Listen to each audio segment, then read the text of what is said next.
The programa ay rated PG. Patnubay at gabay ng magulang ay kailangan sa mga batang manonood.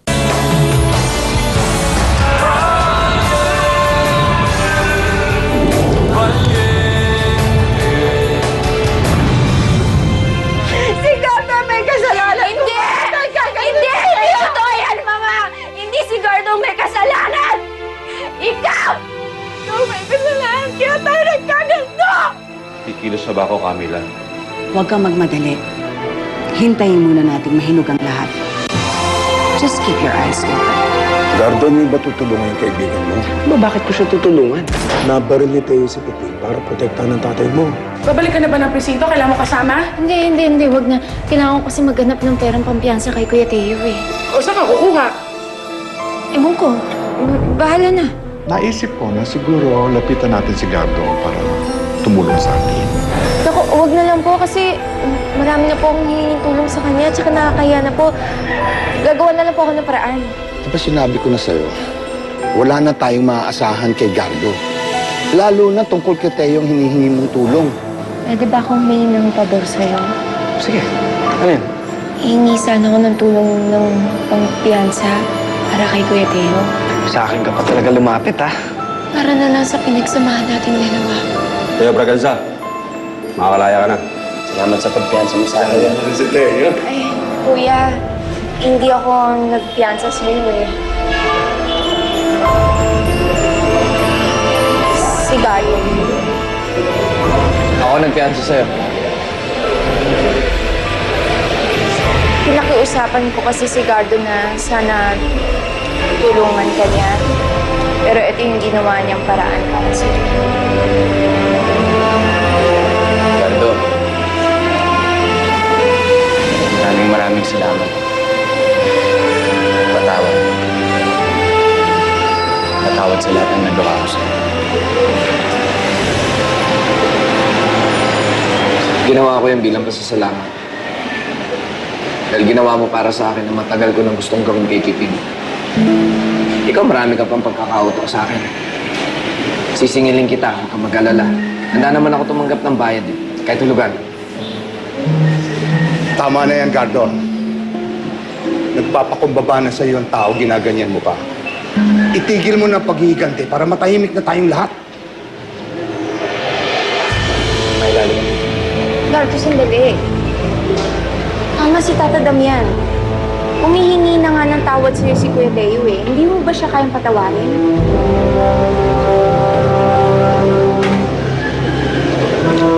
Dito na yung mga papeles na hinihingi. Kasama na dyan yung fake ID. Pero, kailanganin ko malaking halaga para magawa yung passport na peke. At syempre, kailangan ko bayaran yung mga taong sasalubong sa'yo doon. Kung mag-alala, naisipan ko na ng paraan.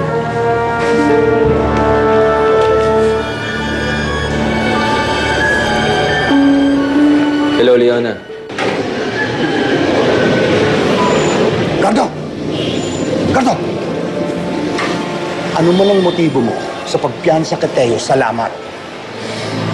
Pero huwag mo nang ituloy ang balak mo laban sa kanya. Bakit ba hanggang ngayon pinagdududahan niyo pa rin ako? Dahil kilala kita. Alam kong hindi buo ang pagtulong mo kay Teo. Pakitang tao lang para kay Myla. Kung gusto mong bumalik ang loob namin sa inyo, patawarin mo si Teo. Kayo ang nagturo sa akin kung paano ipaglaban ng karapatan. Itay, ito ang karapatan ko. At sinisingil ko lang sila sa lahat ng mga nangyari sa akin. Tandaan niyo, Itay, nung si Teo, pinatay ang sarili niyang ama. Kaya huwag kayong magtitiwala sa kanya. Dahil bukas makalawa, baka kayo isusunod niyan. Itay, kayong unang dahilan kung bakit ko to ginagawa. Ngayon, kung hindi niyo ako mauunawaan, huwag niyo naman ako husgahan.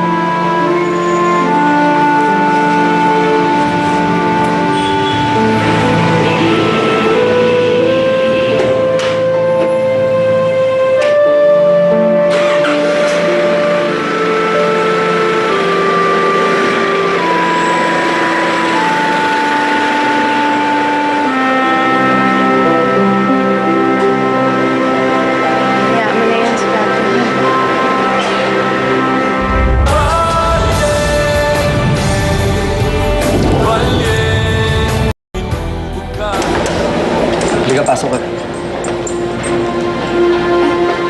Ano ka dinala dito? Ano to?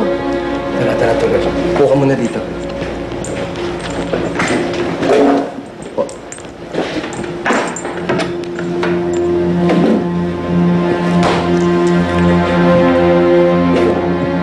Pasensya ka na.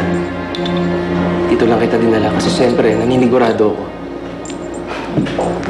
Pasalamat ka at wala na akong iba mapuntahan. I'd rather be here with you than be bored in that house. Pero I don't like the way you're treating me. Why bring me here? I thought you wanted to treat me like a princess. Bakit dito? Ka mag-alala, magiging prinsesa ka rin. Pero hindi dito. Sa abroad. We will start a new life sa ibang bansa. Kasama natin si Amanda. Si Amanda. Kasama niya nga si Gardo eh. Okay nga yun eh. Actually, kulang kasi ang pera ko dito. Kailangan ko ang tulong ninyo para magkaroon tayo ng enough funds para makaalis tayo dito. Tulong namin?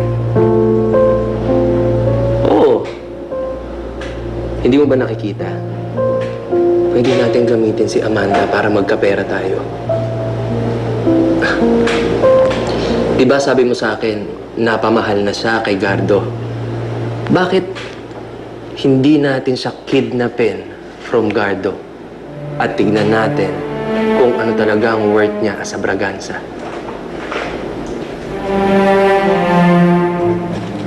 During the last quarter of the year, our sales went up 20%. Stable din ang flow of income sa offices natin in Asia. Well, that's good to hear. Keep it up. Alam niyo, maaari tayong mag-expand. I'm sure our stocks will fly definitely in the market. I wouldn't be so sure, Mr. Valiente. Dapat huwag tayo maging kampante. Why is that? Because a very reliable liaison of mine has informed me na nandito sa Pilipinas ang acquisitions director ng isang leading real estate corporation in America and Europe. You mean to say Crimson Estates? That's what I was telling you. Now, the very elusive Mila Arden has been here for months now. At ang balita ko, magtatayo sila ng Crimson Estates ng base dito para sa Southeast Asian market. This is shocking news. Para tayong babangga sa pader niya. Crimson Estates is our top competitor. Definitely. And it holds the biggest share in the market internationally. O sige, ganito. Gumawa kayo ng report of their dealings and acquisitions over the last 2 years. Gumawa na rin kayo ng contingency plan. And ang gusto ko mangyari, bantayan ninyo yung market very closely. Hindi tayo babangga sa pader. Aabutin natin to.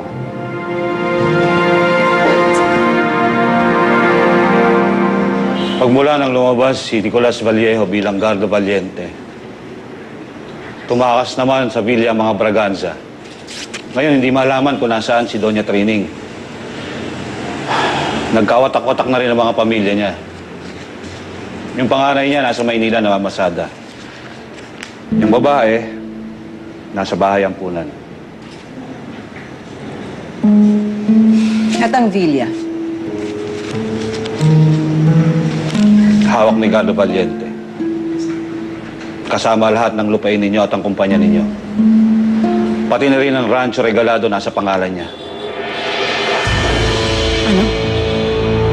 Pati ang Rancho Regalado?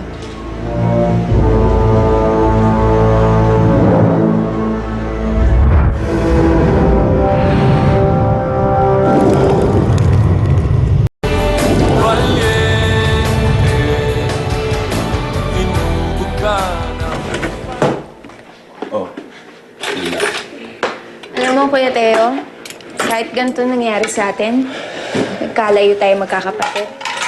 Swerte ka pa rin. Dahil kahit papano, may masayang pamilya na kumukup sa'yo. Akin na yun. ito. Kain na ng kain kayo, ha? Saka hindi iniinit lang yan para sa karinderya bago lahat yan.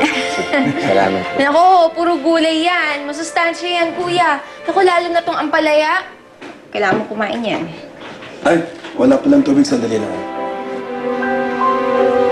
Myla, alam mo ba kung nasan si Mama? Alam mo, kuya, nag-aalala na nga rin ako eh. Kasi wala na nga si Mang Peping. Tapos, nag-iisa na lang si Mama dun sa pinagtataguan niya. Gusto ko talaga siya makausap eh. Ang dami kong gustong itanong sa kanya tungkol sa amin ni Peping. Ang tatay ko.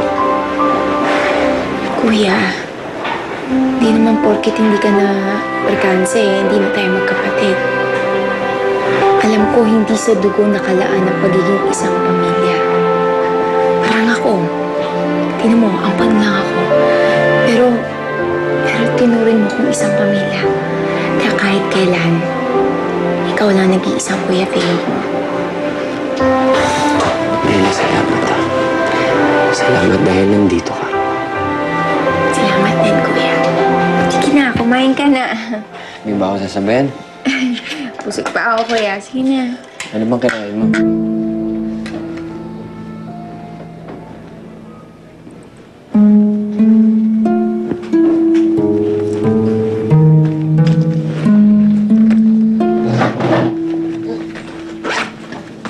Dali, naalis ka? Saan ka pupunta? Oo, pupunta ako sa kuya ko kasi sasabihin ko sa kanya yung mga pinaplano sa kanya ni Mama. Kaya pupunta lang muna ako kay Gardo. Pipigilan ko siya. Sandali nga! Gardo na naman! Bakit mo ba pinoprotektahan niyang gardong yan? Eh kasi nga, mahal ko siya eh! Mahal ko siya! Tandaan mo, Leona. Hindi ako papayag na agawin ka ulit sa akin ng gardong yan. Pag hindi mo tinigilan yan, ako mismo ang papatay sa kanya. Naiintindihan mo ba ako? Hindi ako papayag na mapunta ka sa kanya, Leona. Sa akin ka lang. Sa akin!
coffee, oh. Coffee in bed.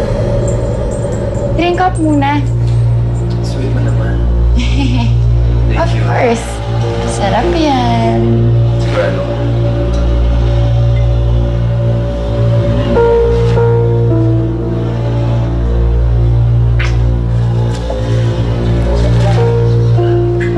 Sarap, no?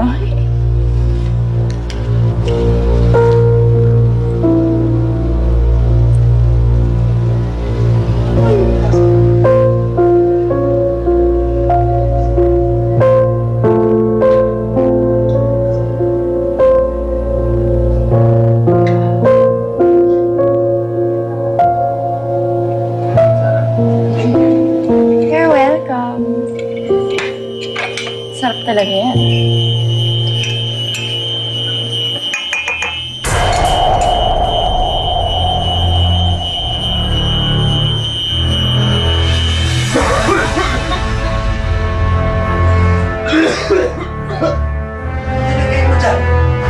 Ha?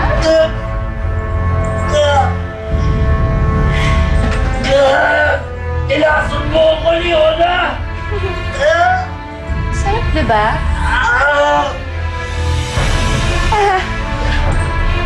Bye, Dexter. Take care, ha? May coffee pa dyan. Ubusin mo.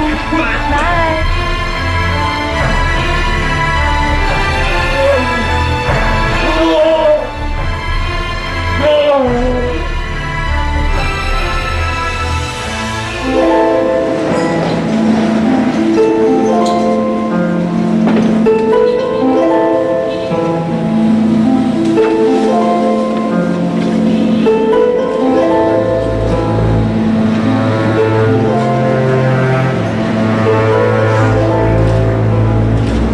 Pinuntahan ko ang mga bahay ng dati nating kasamahan. Pero wala na sila roon.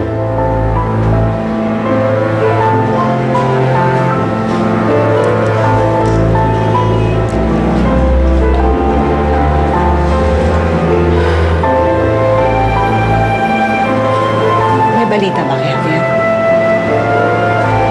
Wala. Kami lang matagal na tayo naghahanap. Siguro panahon na Hindi pa... ako susuko. Hindi ako titigil hanggat di ko siya nakikita. Buhay man o patay. Ang bata. Hindi ko may paliwanag. Pero nararamdaman ko, malapit lang siya. Nasa paligid ko lang siya.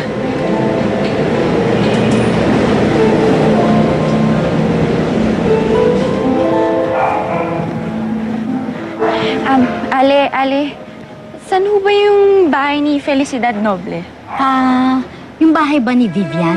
Yung may nagpatayang mag-ama? Ay, oho.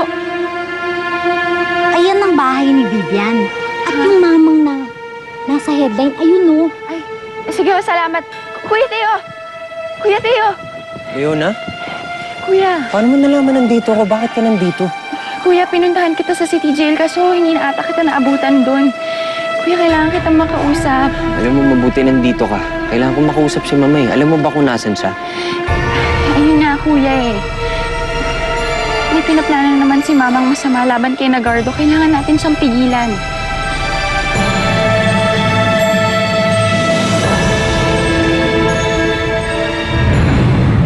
Simon Camaniac, my associate, Mr. Victorino.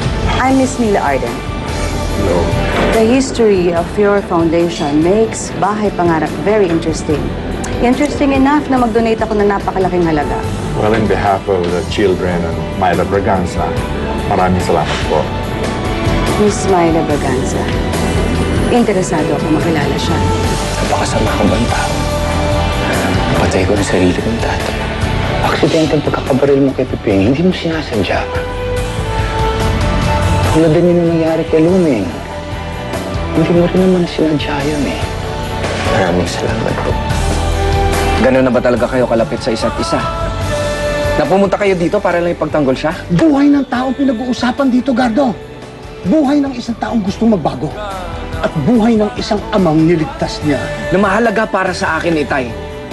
Pero ngayon hindi ko alam kung sino ba talaga ang tinuturing ninyong anak. Kung mahalaga sa iyong tinuturing mong ama,